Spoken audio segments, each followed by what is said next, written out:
Hello guys, இன்னும் நம்ம இந்த வீடியோவில் எதை பற்றி பார்க்க போகிறோம்னா நம்மக்கிட்ட இருக்கக்கூடிய பிடிஎஃப்ஸ் எல்லாம் எப்படி நம்ம ஜாயின் பண்ணலாம் தான் பார்க்க போகிறோம். ஓகே ப்ரோ, ஜாயின் பண்ணலாம்னு சொல்கிறீங்க, எதுக்கு கூடன்னு கேட்டிங்கன்னா பிடிஎஃப் டு பிடிஎஃப் நம்மக்கிட்ட பார்த்தீங்கன்னா நிறைய ஒர்க் பண்ணுறவங்க கண்டிப்பாக இருப்பாங்க. அவங்க வந்து பிடிஎஃப் டு பிடிஎஃப் வந்து ஜாயின் பண்ண தெரியாமல் இருப்பாங்க. அதாவது ஒரு ஒர்க் பண்ணிவிட்டு அது வந்து எம்எஸ் வேர்டில் இருக்கிறத பிடிஎஃபாக கன்வெர்ட் பண்ணி வச்சுருப்பாங்க. ஸோ ஓகே, நம்ம ஒர்க் பண்ணிட்டோம், நம்ம ஃப்ரெண்ட்ஸும் ஒர்க் பண்ணி நம்மளுக்கு தந்திருக்காங்க, அது எப்படி ஜாயின் பண்ணலாங்கிறது தெரியாமல் இருப்பாங்க.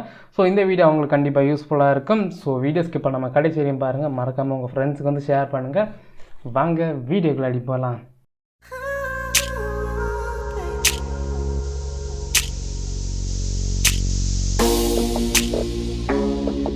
ஃபர்ஸ்ட் ஆஃப் ஆல் நான் சாம்பிளுக்காக 2 பிடிஎஃப் வச்சுருக்கேன். ஸோ இப்போ நான் வந்து 2 பிடிஎஃப்பை நான் வந்து ஓப்பன் பண்ணுறேன். 2 பிடிஎஃப்பில் என்னெல்லாம் இருக்குங்கிறத பார்த்துக்கோங்க. நான் வந்து பிடிஎஃப்காக எந்த ரீடருமே நான் போடலை, பிடிஎஃப் ரீடர் போடலை.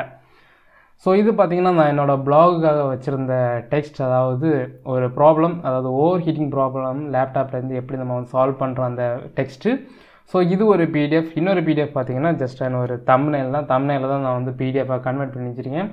நம்மளோட ஃபோட்டோவை எப்படி பிடிஎஃபாக நம்மளோட ஃபோட்டோஸை எப்படி நம்ம பிடிஎஃபாக கன்வெர்ட் பண்ணலாங்கிற வீடியோ போட்டிருக்கோம். நீங்கள் நான் பார்க்கலன்னா ஐக்கால லிங்க் கொடுக்குறேன், கிளிக் பண்ணி பார்த்துவோங்க. ஸோ இப்போ நம்ம வந்து இந்த 2 ஃபைலையும் தான் நம்ம இப்போ வந்து ஜாயின் பண்ண போகிறோம், அதாவது மெர்ஜ் பண்ண போகிறோம்.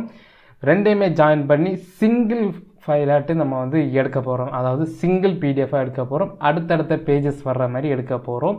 ஸோ அதுக்கு நான் யூஸ் பண்ணக்கூடிய சாஃப்ட்வேர் என்னென்னு பார்த்தீங்கன்னா ஃபார்மேட் ஃபேக்ட்ரி. இந்த ஃபார்மேட் ஃபேக்ட்ரி சாஃப்ட்வேரில் நம்ம என்ன வேணாலும் பண்ணிக்கலாம், என்ன கன்வர்ஷன் வேணாலும் பண்ணிக்கலாம்.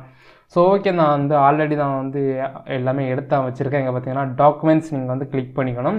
கிளிக் பண்ணது பார்த்தீங்கன்னா பிடிஎஃப் ஜாயினருங்கிற ஒரு ஆப்ஷன் இருக்குது. அதுலேயே உங்களுக்கு ஷோ பண்ணியிருப்பாங்க ஐகான் பிடிஎஃப் ப்ளஸ் பிடிஎஃப். அதுக்கப்புறம் கம்ப்ரஸ் பண்ணுறது இருக்குது. அதுக்கப்புறம் பிக்கை பிடிஎஃபாக மாற்றுறது இங்கே இருக்குது, பிடிஎஃபாக பிக்காக மாற்றுறது இருக்குது, பிடிஎஃபை டெக்ஸ்ட்டாக மாற்றுறது இருக்குது, டாக்குமெண்ட்டை மாற்றுறது, எக்ஸல் எல்லாமே இதில் இருக்குது. நீங்கள் வந்து என்ன வேணாலும் கன்வெர்ட் பண்ணிக்கலாம்.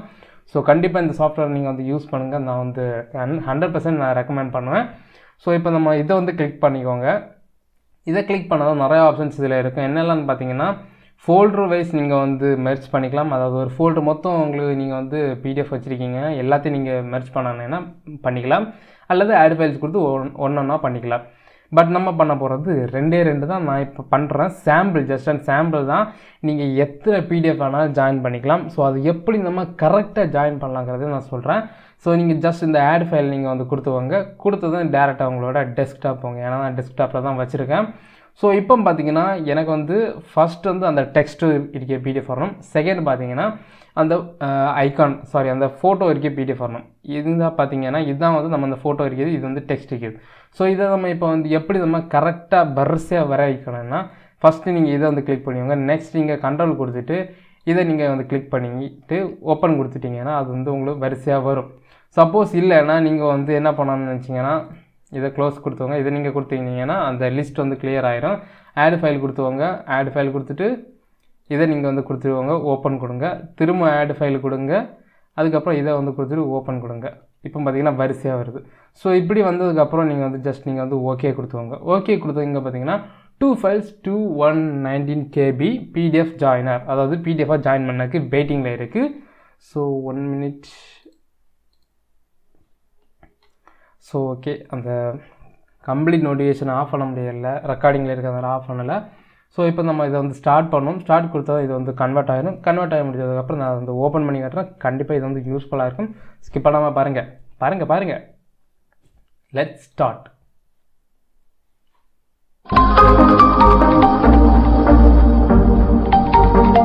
ஸோ இப்போ பார்த்தீங்கன்னா டோட்டலாக வந்து கன்வெர்ட் ஆகிடுச்சு.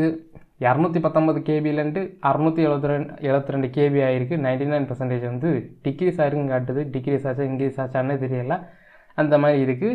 ஸோ இப்போ நம்ம வந்து அவுட்புட் ஃபோல்டரை வந்து செக் பண்ணி பார்ப்போம். அவுட்புட் ஃபோல்டர் இங்கே பார்த்தீங்கன்னா இந்த மாதிரி நேம் தவிர நீங்கள் நேம் வேணா திருப்பி ரீநேம் பண்ணிக்கலாம். ஸோ இப்போ நம்ம இதை வந்து ஓப்பன் பண்ணிப்போம். இப்போ வந்து ஓப்பன் பண்ணுறேன். மைக்ரோசாஃப்ட் எட்ஜில் தான் எனக்கு வந்து ஓப்பன் ஆகும். நான் வந்து பிடிஎஃப் ரீடர் போடலை.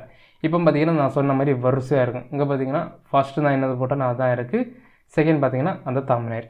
ஸோ இந்த மாதிரி தான் இது வந்து ஆட் ஆகும். ஸோ நீங்கள் வந்து கரெக்டாக நீங்கள் வந்து 1 by 1 நீங்கள் வந்து ஃபைலை ஆட் பண்ணால் போதும். எல்லாத்தையும் செலக்ட் பண்ண அவசியம் இல்லை. 1 by 1 பண்ணிங்கன்னா கரெக்டாக உங்களுக்கு ஆட் ஆகும். ரொம்பவே ஈஸியாக இருக்கும்.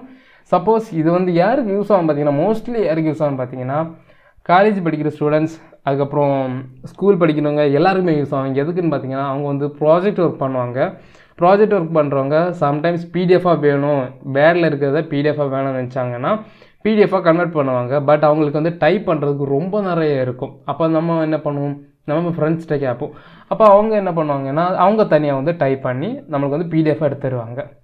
ஸோ ஓகே, பிடிஎஃபாக எடுத்துட்டோம், எப்படி நம்ம இதை இப்போ மெர்ஜ் பண்ணுறது? நம்மக்கிட்ட அந்த டாக்குமெண்ட் ஃபைலும் இல்லை, அதாவது வேர்டு ஃபைலும் இல்லை, பிடிஎஃப் மட்டும்தான் இருக்குது. எப்படி இதை ஜாயின் பண்ணுன்னு தெரியாமல் ஃபஸ்ட்லேருந்தே இருந்து ஒர்க் பண்ண தொடங்குவாங்க. ஸோ அவங்களுக்கு இது ரொம்ப யூஸ்ஃபுல்லாக இருக்குது. இந்த சாஃப்ட்வேரை யூஸ் பண்ணி அவங்க வந்து ஜாயின் பண்ணாங்கன்னா எந்த பிரச்சனையும் இல்லாமல் வரிசையாக லிஸ்ட்டு வரும். ஸோ இது வந்து ஸ்டூடெண்ட்ஸுக்கு தான் யூஸ் ஆகும்னு கிடையாது, காலேஜில் பாடம் எடுக்கிறவங்க கூட, டீச்சர்ஸ் எல்லாருக்குமே யூஸ் ஆகும். ஸோ இந்த வீடியோ அவ்வளோதான். இந்த வீடியோ உங்களுக்கு பிடிச்சிருந்து நினைக்கிறேன். வேறு ஏதாச்சும் வீடியோஸ் வேணும்னா கீழே கமெண்ட் செக்ஷனில் கமெண்ட் பண்ணுங்கள். மறக்காத நம்ம சேனல் வந்து சப்ஸ்கிரைப் பண்ணிவாங்க. உங்களுக்கு ஏதாச்சும் டவுட்ஸ் இருந்துச்சுன்னா கீழே கமெண்ட் செக்ஷனில் கமெண்ட் பண்ணுங்கள். தேங்க்ஸ் ஃபார் வாட்சிங். பாய் பாய். நெக்ஸ்ட் வீடியோவில் பார்க்கலாம்.